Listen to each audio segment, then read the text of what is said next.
सुसंस्कारी बनाए, कैसी हो वह शिक्षा। गायत्री मंत्र हमारे साथ साथ। ओम भूर्भुवः स्वः तत्सवितुर्वरेण्यं भर्गो देवस्य धीमहि धियो यो नः प्रचोदयात्।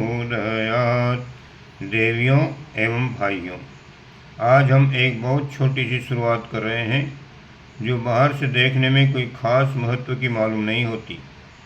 सरकारी स्कूल खुलते हैं, बहुत से कॉलेज खुलते रहते हैं और शिक्षा के लिए जगह जगह सरकारी गैर सरकारी प्रयत्न चलते रहते हैं। ऐसी दशा में हम जिस कार्य का उद्घाटन कर रहे हैं उसका यूँ प्रत्यक्ष कोई महत्व मालूम नहीं पड़ता। लगभग 35 से 40 बच्चों तथा 20 से 30 लड़कियों महिलाओं की शिक्षा से हम ये एक छोटी सी शुरुआत कर रहे हैं। नन्हा सा आरंभ है, लेकिन आप जरा बारीकी से देखें तो ये मालूम पड़ेगा कि ये कोई बड़ा काम किया जा रहा है। बीज बोते समय आपने देखा होगा कि नन्हा सा बीज खेत में डाल देते हैं, जरा सी पौध लगा देते हैं तो प्रारंभ लगता तो छोटा सा ही है, किंतु जब हरी भरी फसल खड़ी होती है तो ढेरों अनाज पैदा होता दिखाई देता है। आपने मक्के का, धान का, गन्ने का पौधा लगते देखा है। काम जरा सा होता है किंतु परिणति बड़ी। बगीचा लगाते समय गुल्लियाँ बोई जाती हैं, लेकिन जब हरा भरा बगीचा होकर सामने आता है तो छोटा सा काम जो किसी दिन प्रारंभ किया गया था बड़ा परिणाम लेकर आता दिखाई देता है। हमने अपनी ज़िंदगी में हमेशा ऐसे ही काम किए हैं। ऊंचे लक्ष्यों के लिए, ऊंचे उद्देश्यों के लिए छोटी शुरुआत की है, वो परिणाम विराट परिणाम में सामने आया है। यहाँ जो शुभारंभ कर रहे हैं वो बाहर के स्कूलों की तुलना में कोई खास महत्व का नहीं लगता, किंतु वास्तव में महत्व रखता है, ये मैं आपको स्मरण दिलाना चाहता हूँ। स्वामी श्रद्धानंद के मन में एक बात आई कि छोटी उम्र के बच्चे ही वो आधार हैं जिन पर संस्कारों का आरोपण किया जा सकता है। कच्ची लकड़ी को मोड़ा जा सकता है, पक्की लकड़ी को मोड़ना मुश्किल है, तोड़ना आसान है। छोटी उम्र में यदि ध्यान दिया जाए तो बच्चों को महापुरुष बनाया जा सकता है।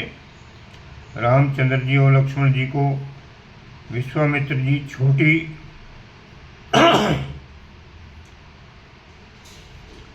रामचंद्र जी और लक्ष्मण जी को विश्वामित्र जी छोटी उम्र में ले गए थे और उनको बला अति बला विद्या सिखाकर महामानव बना दिया था। ऋषि सांदीपनि के आश्रम में श्री कृष्ण भी छोटी उम्र में ही गए थे और महामानव बनकर आए थे।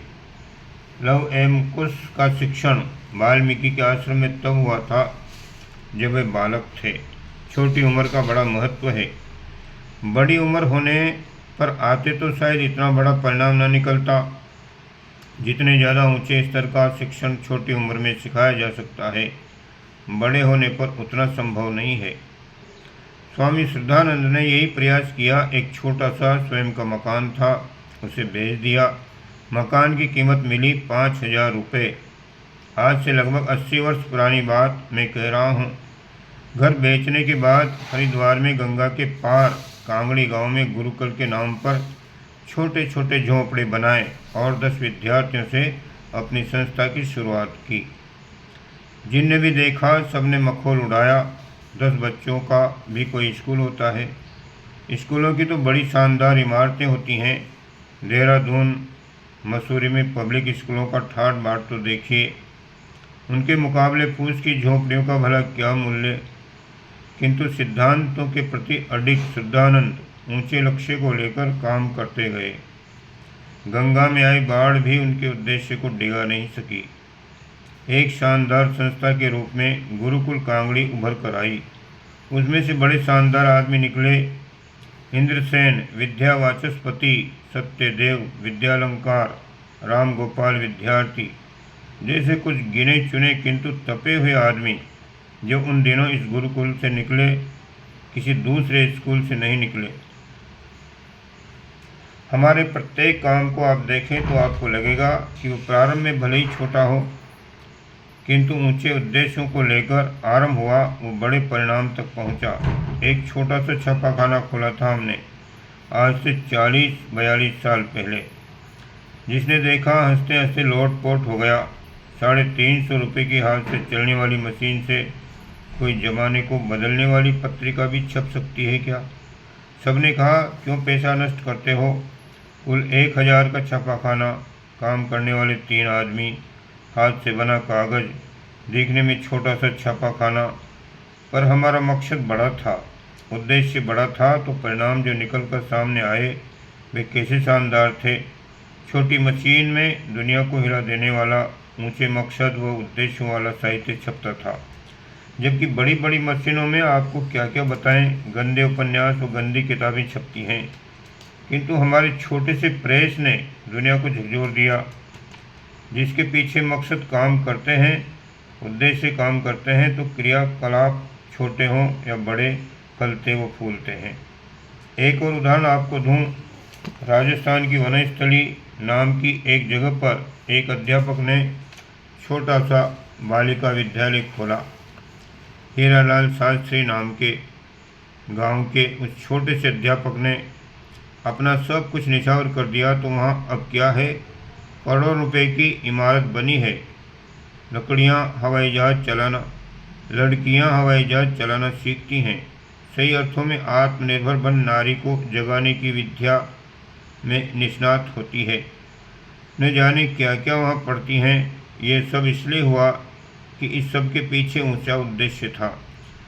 हमारा भी आज गुरुकुल प्रारंभ करने के पीछे ऐसा ही उद्देश्य है। जब ये साथ होता है तो जनता, इंसान और भगवान सब सहायता करने आ जाते हैं। और उदाहरण सुनेंगे आप। इटावा जिले का एक अंग्रेज इंस्पेक्टर नाम था ह्यूम। उसने गांव-गांव जाकर आदमी एकत्रित किए। हिंदुस्तान में युवाओं की, जनता की एक समिति होनी चाहिए, उद्देश्य था। पीछे 50-60 आदमी इकट्ठे हुए और कांग्रेस का जन्म हो गया। तिलक, नेहरू, शास्त्री, सुभाष चंद्र बोस सब उसी की देन है। छोटे संगठन के पीछे ऊंचे उद्देश्य हों, ऊंचा मकसद हो, तो वे दुनिया में सफल होते हैं। जिनके मकसद घटिया होते हैं वो बड़े काम करने वाले भी निंदा के पात्र बनते हैं। वो उन पर लानत बरसती है। हम एक छोटी सी पाठशाला शुरू करके एक शानदार शुरुआत करते हैं कि आज हम शिक्षा के साथ साथ संस्कृति विद्या भी पढ़ाना चाहते हैं। हजारों रुपए एक बच्चे के ऊपर प्रतिदिन खर्च हों, ऐसे विद्यालय आज भी देहरादून, मसूरी में हैं। आप जाइए, देख आइए, पर ये भी देखिए कि वहाँ संस्कृति है क्या। संस्कृति किसे कहते हैं? संस्कृति वह है जिसे ग्रहण करने के बाद आदमी इंसान बन जाता है, इंसान के बाद महामानव और फिर भगवान बन जाता है। किंतु आज की शिक्षा व संस्कृति तो संस्कृति विहीन है। आज के अनपढ़ आदमी की तुलना में पढ़े लिखे को देखकर मुझे डर लगता है। एक बिना पढ़े लिखे से निश्चिंतता रहती है कि इसमें बदमाशी या चालाकी नहीं हो सकती, होगी तो एक सीमा के अंदर ही। अंदर भल मनसात है अभी। यदि इसे थोड़ा पढ़ा लिखा कर जीवन जीना सिखा दिया जाए तो आदमी बन सकता है। किंतु पढ़ा लिखा वो तो दिमाग की खिड़की बंद किए बैठा है। हद दर्जे का बदमाश व अहंकारी है। संस्कृति यही करती है कि आदमी को सही ढंग से आदमी बनकर जीना सिखाती है। कौन सिखाए संस्कृति को? सरकार कर सकती है? नहीं। सरकार का संस्कृति से, विद्या से कुछ ताल्लुक नहीं। सरकार का सभ्यता से, एटिकेट से, लिबास पोशाक से तो ताल्लुक हो सकता है, पर संस्कृति से नहीं। संस्कृति का मंत्रालय या विद्यालय, विश्वविद्यालय सरकार के पास हो सकता है, पर उसमें संस्कृति व विद्या नाम की कोई चीज़ नहीं है, मात्र नाम ही नाम है। संस्कृति का शिक्षा में समावेश हर कोई नहीं कर सकता, केवल ऋषि ही कर सकते हैं। प्राचीन काल में शिक्षा के क्षेत्र में हर कोई हाथ नहीं डालता था। आप मकान बनाइए, उद्योग खड़ा कीजिए, खेती बाड़ी कीजिए, राज कीजिए, पर एक काम मत करिए, वो है शिक्षा से जुड़ी संस्कृति का शिक्षण, जिसे मिला जुला विद्या कहते हैं। हर कोई विद्या नहीं दे सकता। आज तो हर कोई विद्यालय खोले बैठा है, उसका मालिक बना हुआ है, पर प्राचीन काल में ये कार्य विशुद्ध था, ऋषियों के जिम्मे था, वह इसे बखूबी निभाते थे। संस्कृति तो वही सिखा पाएगा जिसके पास हो संस्कृति। मास्टरों के पास कहाँ है संस्कृति? मास्टरों व मजदूरों में आज कोई अंतर है क्या? मास्टर कहते हैं गुरु को, और गुरु वह होते हैं जो शिष्य को अनगढ़ता के अंधेरे से निकालकर सुगढ़ता का प्रकाश भरा रास्ता दिखाते हैं। मात्र जानकारी नहीं देते, वे आत्मीयता का पोषण देते हैं, संवेदना देते हैं। इसी को संस्कृति या विद्या कहते हैं। हम गांव के प्राइमरी स्कूल में पढ़े थे। उस जमाने में आज से 60 साल पहले 2 रुपये की छात्रवृत्ति हर प्रतिभावान बच्चे को मिलती थी। हमारे गांव आंवलखेड़ा के स्कूल में 1/3 विद्यार्थी सारे आगरा जिले के वजीफे हड़प ले जाते थे। किस कारण? क्योंकि वहाँ गुरुजी थे, मास्टर साहब नहीं। हमारे गुरुजी ने स्कूल को गुरुकुल बना दिया था। बच्चे स्कूल में ही सोते थे। सवेरे उठकर वे माँ की तरफ कुल्ला कराते, नहलाते व फिर पढ़ाते। नींद आदि तो धमकाते नहीं थे, कहते अच्छा सो जा, पर जल्दी उठ जाना, देर तक मत सोना। न केवल हम बल्कि जितने विद्यार्थी उस स्कूल में उस जमाने में पढ़े, 3 साल तक बराबर सारे जिले की छात्रवृत्तियाँ लेकर आए। हर वर्ष 20-30 बच्चे छात्रवृत्ति लेकर आते रहे, क्योंकि वे नौकरी के लिए नहीं, संस्कृति के लिए शिक्षण देते थे। हर माँ बाप को प्रसन्नता थी कि मास्टर साहब के पास बच्चा जितना ज़्यादा रह पाएगा उतना ही अच्छा है। सवेरे जल्दी उठेगा, नहाएगा, साफ रहेगा, आदमी बनेगा, पढ़ा लिखा बने चाहे नहीं, पर विनम्र बनेगा। ऐसी गुरुकुल पद्धति मित्रों समाप्त हो गई। हमें अब क्वालिटी के सहयोगी मिले हैं तो हम इसे आरंभ करते हैं। सारे गायत्री परिवार के 24 लाख परिवारों के बच्चों को पढ़ाने की हैसियत तो हमारी नहीं है, पर हम एक मॉडल खड़ा करना चाहते हैं कि बच्चों का शिक्षण कैसा होना चाहिए। राम और लक्ष्मण को विश्वामित्र मांग कर लाए थे। हम भी गायत्री परिवार के विशाल परिकर के सदस्यों से उनके बच्चों को मांगेंगे कि हम इन्हें नवयुग के लिए तैयार करना चाहते हैं। आप हमें दीजिए, हम 200 बच्चों को अगले वर्ष से किंडरगार्टन से लेकर 10वीं कक्षा तक की शिक्षा देने का कार्य करेंगे। पर इसकी विशेषता इसका सरकारी पाठ्यक्रम नहीं, वरन वह होगी जो प्राचीन काल के गुरुकुलों में थी। संस्कृति, शिष्टाचार, जीवन जीने की कला, आत्मावलंबन, स्वावलंबन, ये एक बीजारोपण मात्र है, पर इसकी परिणति आप आने वाले 20-30 वर्षों में देखेंगे, जब ये विश्वविद्यालय का रूप ले लेगा। हम यहाँ 24 घंटे का शिक्षण देंगे, जिसमें खेलना कूदना भी शामिल है, व्यायाम करना भी, हंसी मजाक भी, तथा भय युक्त होकर जीना भी। और क्या करेंगे आप इस विद्यालय में? हम यहाँ परिवार निर्माण की शिक्षा आरंभ करने वाले हैं, ताकि कुटुंब व्यवस्था ठीक हो सके। व्यक्ति को अच्छा बनाने के लिए कुटुंब को अच्छा बनाना होगा। आज के परिवार ये काम नहीं कर सकते। वे रात को खाना खाते हैं, रेडियो टीवी सुनते हैं, टीवी देखते हैं, वो सो जाते हैं।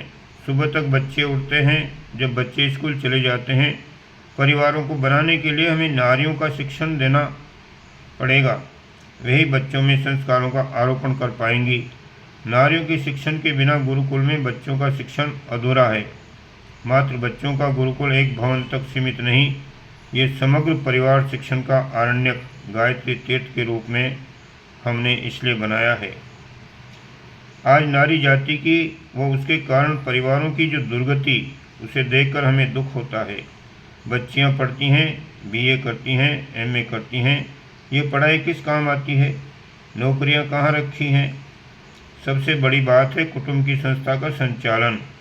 कुटुंब एक समाज है, राज्य है, एक दुनिया है, जिसमें से महापुरुष निकलते जा सकते हैं, जिसमें से महापुरुष निकाले जा सकते हैं।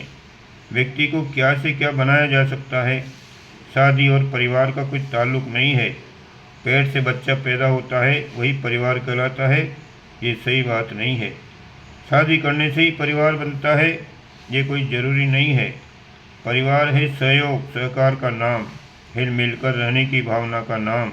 गायत्री परिवार है। युग निर्माण परिवार है।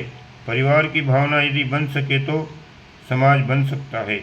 समाज की ढलाई का कारखाना है परिवार। इसमें ढलना है सुसंस्कारी व्यक्ति जो उसकी कमाई है, सुसंस्कारी व्यक्ति जो उसकी इकाई है। सुख और शांति की दृष्टि से परिवार की महत्ता है, जिसके संचालन के लिए महिलाओं की जरूरत है। महिलाओं का, नारी जाति का शिक्षण आवश्यक है। परिवार निर्माण के लिए ऐसा कहीं कोई स्कूल नहीं है, वो हमने यहाँ गुरुकुल के रूप में बनाया है।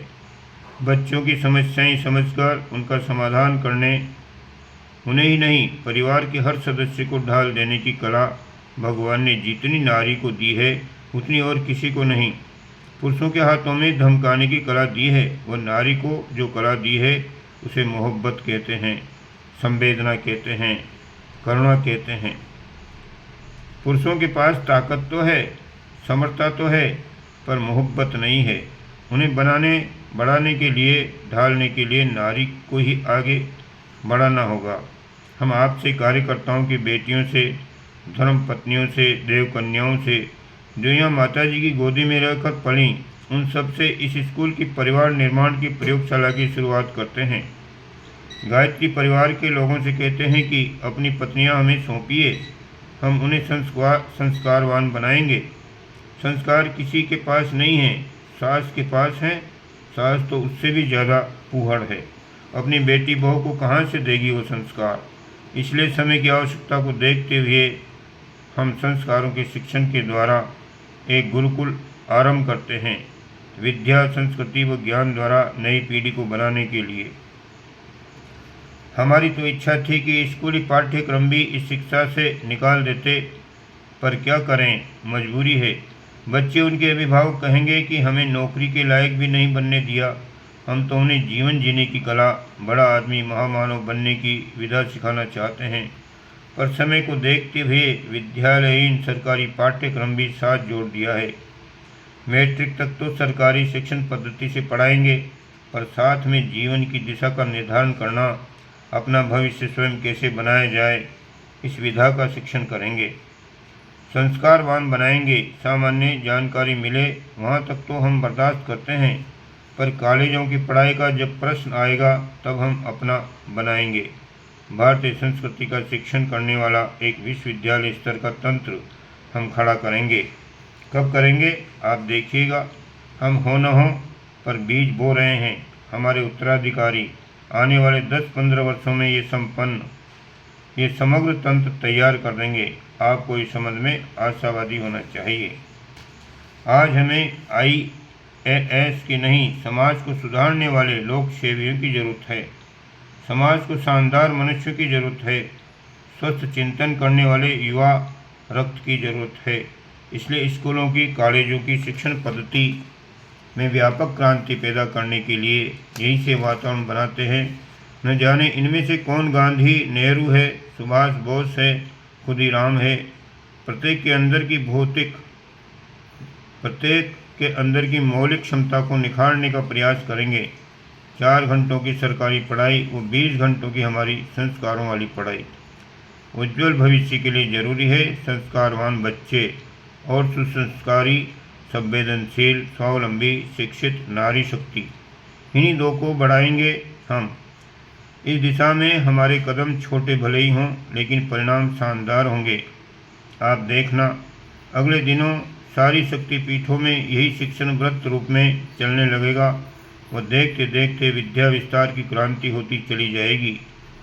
अब अंत में एक अनुरोध उनसे जो इस काम के लिए समय देंगे, उन बुढ़ों को जिनने घर वालों की नाक में दम कर रखा है, रिटायर हो चुके हैं, ढेर सारा समय है, पर समाज के नाम पर समय मांगते हैं तो ठेंगा दिखाते हैं। हम यहाँ बुलाते हैं ताकि उनका लोक परलोक दोनों सुधर सकें। उन्हें हमें पहले पढ़ाना पड़ेगा ताकि वे शिक्षक बन सकें। वानप्रस्थ स्तर के रिटायर्ड सेवाभावी व्यक्ति चाहिए हमें। यदि ऐसे व्यक्ति युवा वर्ग में से मिल सकें तो फिर बात ही क्या है। घर में एक ही कमाने वाला है, उसे अभी हम नहीं बुलाते, पर ये जरूर कहते हैं कि साल में एक बार 9 दिन का अनुष्ठान यहाँ आकर करें, अपने घर की महिलाओं व बच्चों का शिक्षण यहाँ देव परिवार में आकर करवाएं। ये गुरुकुल एक समग्र सर्वांगपूर्ण प्रयोगशाला है जिसमें हम नवरत्नों को ढालेंगे, जिनसे व्यक्ति, परिवार व समाज बनेगा। हमें मौका दीजिए ताकि हम नया समाज बना सकें, नया जमाना ला सकें। इन बच्चों व महिलाओं का अब विद्यारंभ संस्कार होगा। हम अपनी बात को यहीं समाप्त करते हैं। ओम शांति।